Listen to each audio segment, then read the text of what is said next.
Hi there! Another little instruction video. Jerk for marathon. Some tips and tricks to survive a marathon. 60 minutes. So, key points to think about.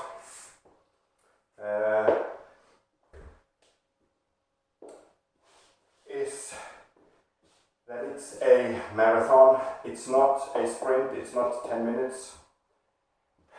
So there is no point in using any strength. It's all about relaxing as long as possible because it's so long, it's 60 minutes, and you want to preserve the energy as much as possible. So key is always to relax, to make every lift as easy as possible. That being said, so every movement that we do that we don't need, we have to get rid of all the movements that we don't need. Because like a little too deep first dip will cost you as you go into the minutes. Also, a second dip, if you're like, each rep is down here, you use too much power and then cardio goes out the window. So it's small movements, precise small movements, and relaxing. So you need to practice the stance for one bell if you're used to two. Because the weight is shifted to one side. So you can like lean a little bit to the side, but legs has to be straight, of course. But it's okay to go like this, to relax, if it helps you in rack. If you have perfect rack straight ahead, that is your best position. So rack for me, for one bell, it's a little bit to the side, like so. Not like this. I relax more here, and if I can relax more, it's the best.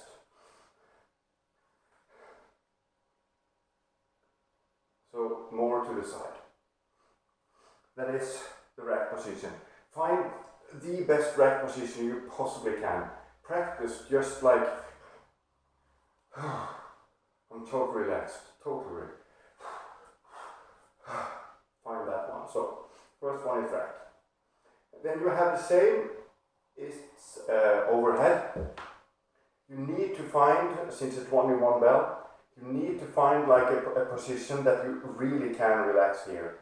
Because it's going over your head several hundred times. So I try to find a position where I'm almost like leaning forward. And it's like, and then I'm settled. And I'm almost stretching. And I practice that also to go here.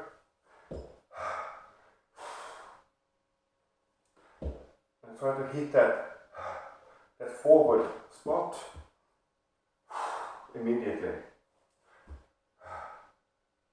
Legs back, and of course relax. But I'm almost leaning into the rep. So, that's very important. That is the lift. Relax and relax. Also in marathon,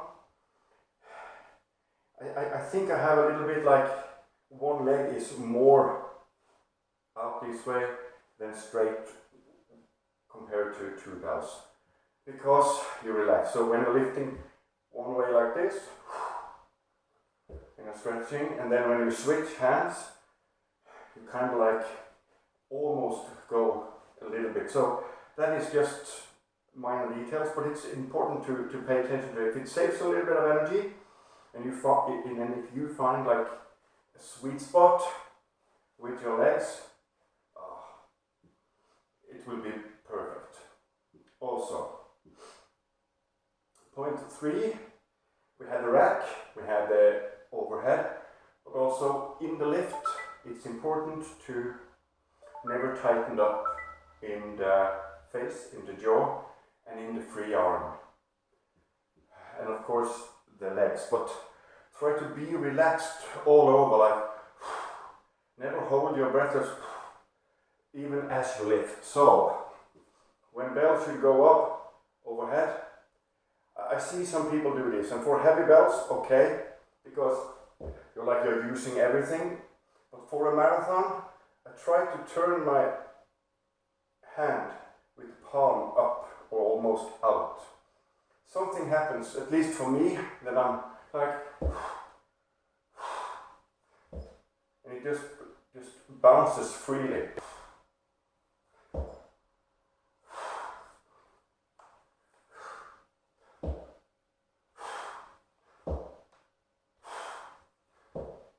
Try to relax this arm.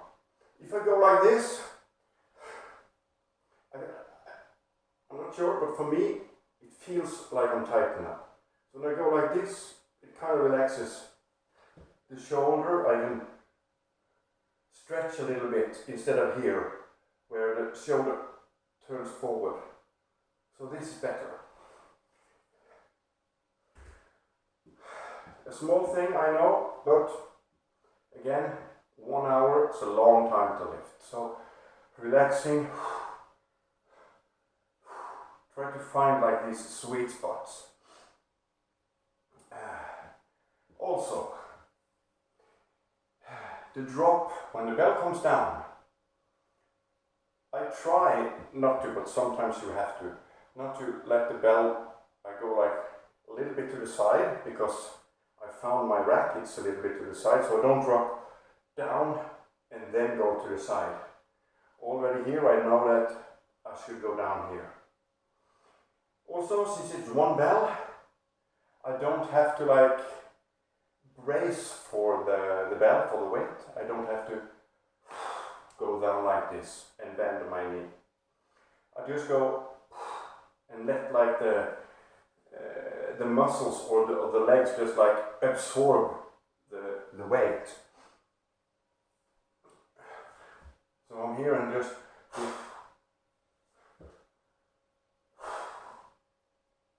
let it drop down into my kind of side rack position.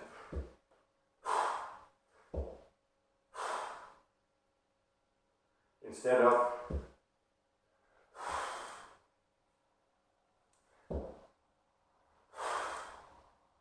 you see the difference.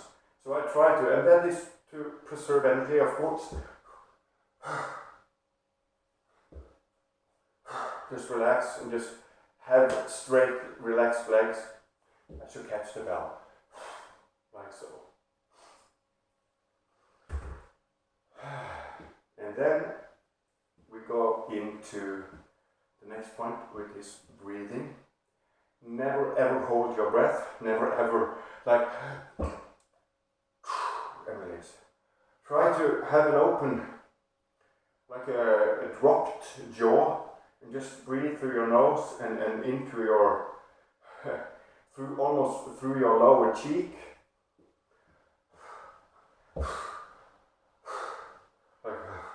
And just empty the belly each time you go down. When you go up, you try to just push the air out. You never have to think about breathing in, that happens naturally. Just think about breathing out.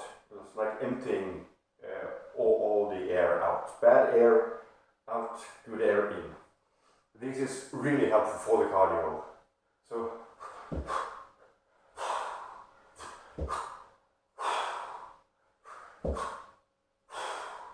I'm just like pushing air out on top and a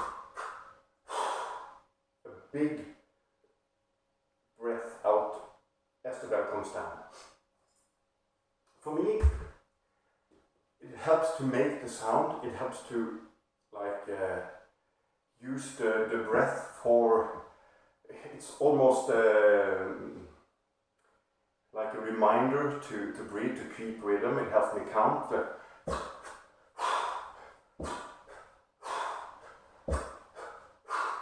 becomes like an engine, like a train engine that's going, and I'm just lifting and I'm just almost focusing on the breath, and it's really helpful for me at least. And also it helps to relax as I'm instead of and then letting the air out. So everything comes down to timing with the breath, with the drop, with everything. Okay, next point. This is a long video. I hope you bother to watch it, or you can fast forward. Switching. I use the speed switch. Sometimes I switch, but for jerk. And I practice this kind of as a relaxing tool, because I'm leaning back and I'm just like holding on to the bell and up again. Also in sync with the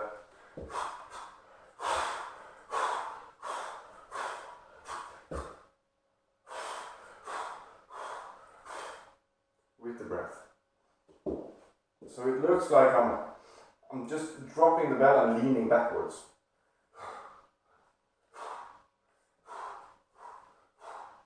And it's not like a huge movement, it's just a...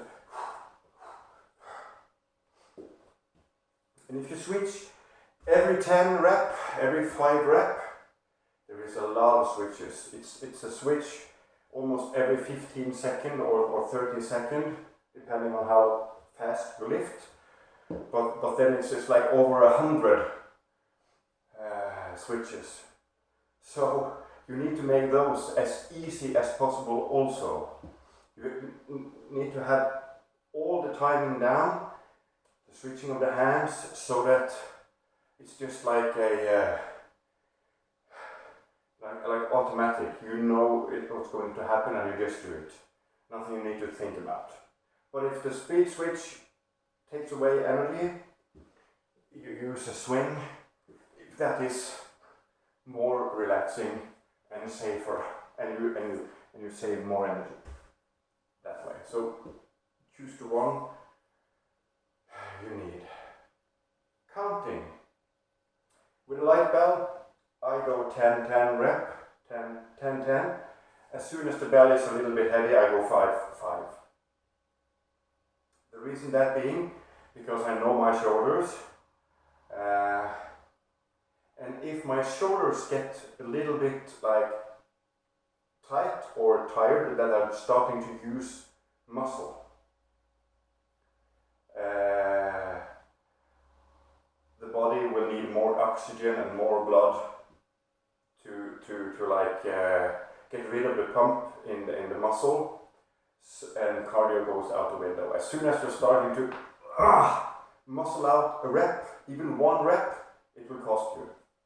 So make each rep as easy as possible. If you start with 10-10, as soon as you start to feel like the last 8 or 9 or 10 reps on the arm starting to tighten up, just go down to 5.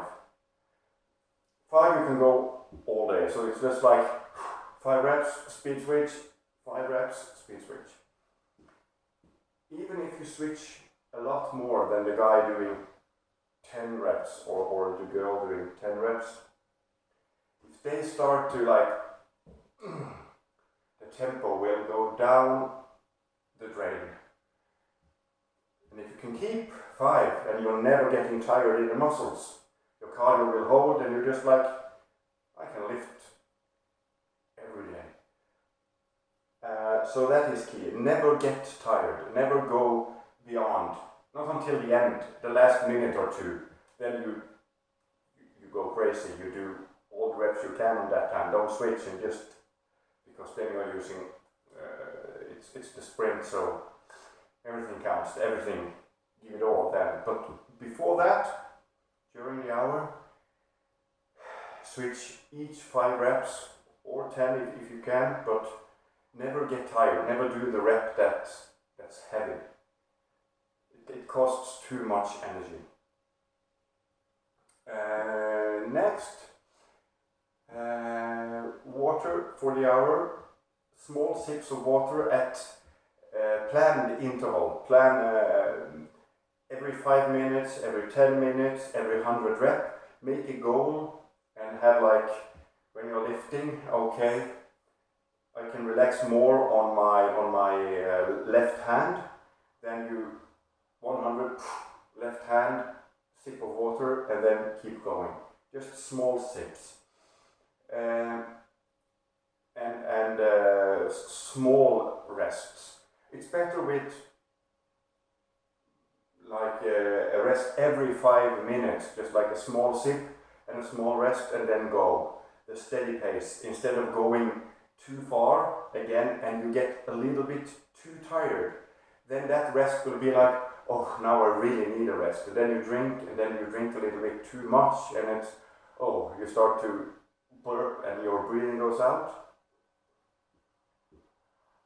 And then it's almost like, oh, I have to start again. I have to like really reset. Then the next 10 minutes will be harder. Instead of just like, okay, I'm just gonna take a little bit of water and a little bit of rest. You go on 5 minutes.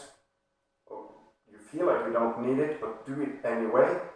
Just like a little sip, a little, okay, a little shaking of the shoes because the feet will get tired, and just go again. So small, it's better with small pauses than the big ones. At least for me, it's like this. Shoes, legs, everything, try to relax. As soon as you feel your feet tightening up, like I kick my heels to get some blood circulation, just go like this and just go again. So it's here, okay, relax, sip of water. You're in the zone still, and you're just going again. Instead of, oh, I'm tired.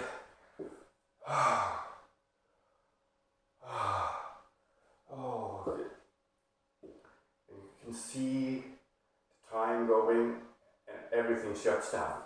So don't try not to do that. Like here, small first dip, small second dip. Everything, make it as short as possible. Relax. That is the key. Practice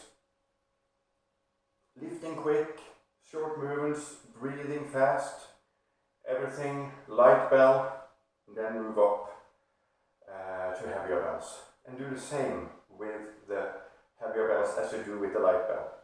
Just take shorter switches and more pause, but try to keep like the rhythm that you're used to.